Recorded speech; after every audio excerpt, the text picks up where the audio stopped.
Welcome, Gunrunner.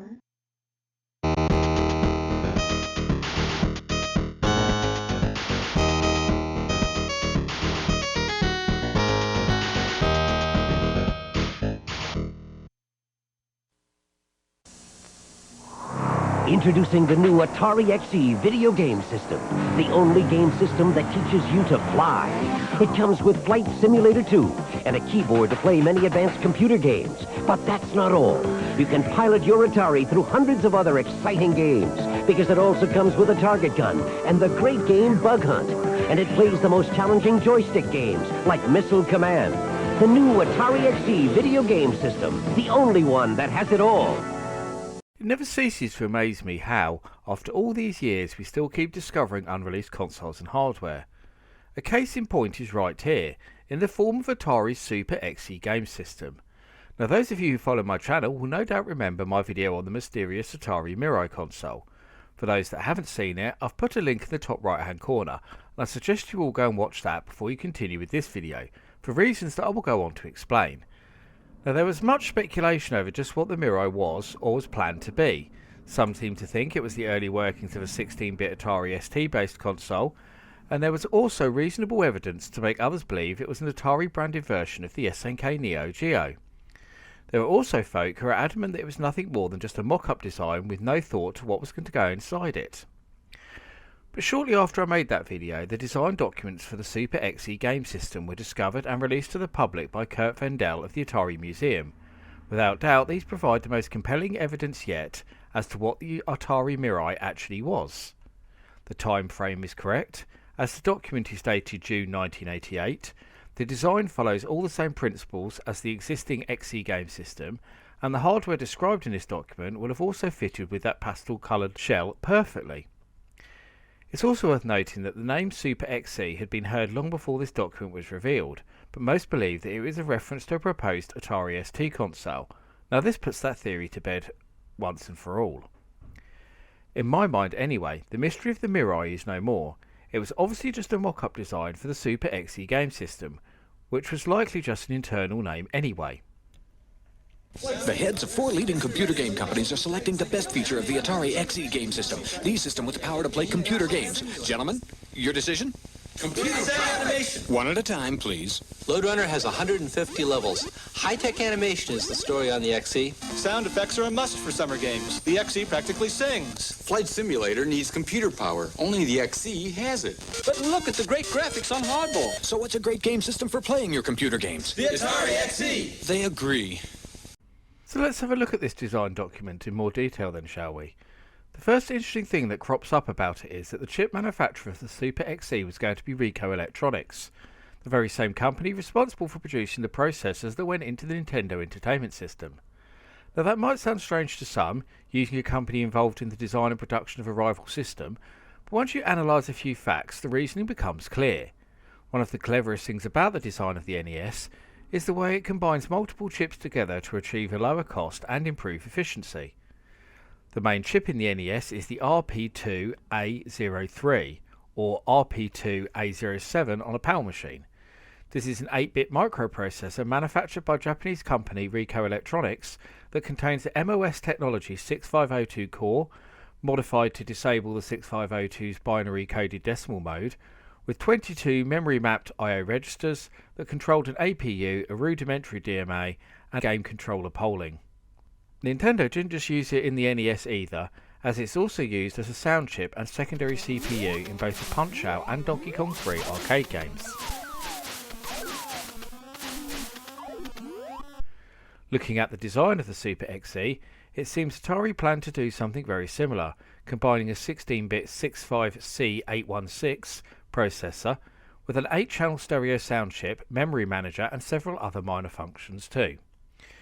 The 65816 was also used as a CPU in both the Apple IIgs and the Super Nintendo, mainly because it offered excellent backwards compatibility with the 6502.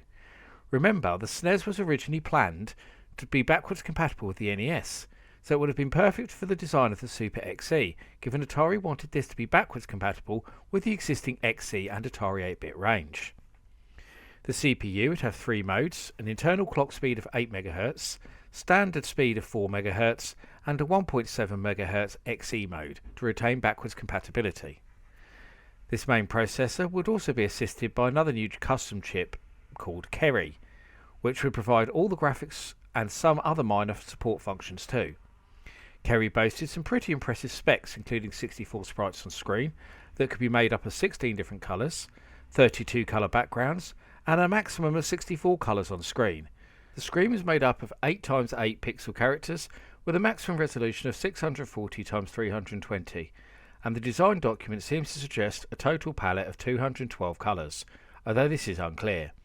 The Kerry chip also seems to add support for functions such as hardware scaling, rotation, scrolling and object reflection, making it incredibly advanced for the time.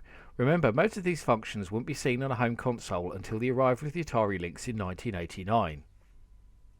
This is the Nintendo video game system. It plays only cartridge games. This is the new Atari XE system. It plays cartridge and disc-based games. Disc drive sold separately, and only Atari comes with a real joystick. Both have guns, but only Atari comes with the target game Bug Hunt. Nintendo has a toy robot, but only Atari gives you a keyboard for playing advanced computer games. It even comes with the amazing Flight Simulator 2 cartridge.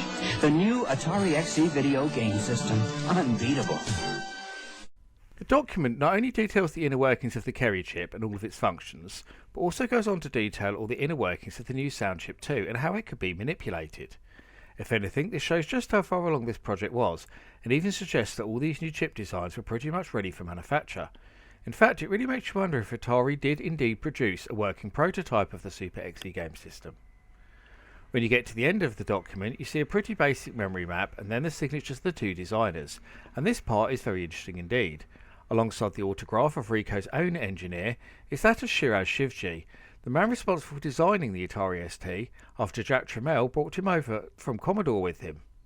Now the key thing here for me is that this really does help put the rumours of an Atari ST based console to rest.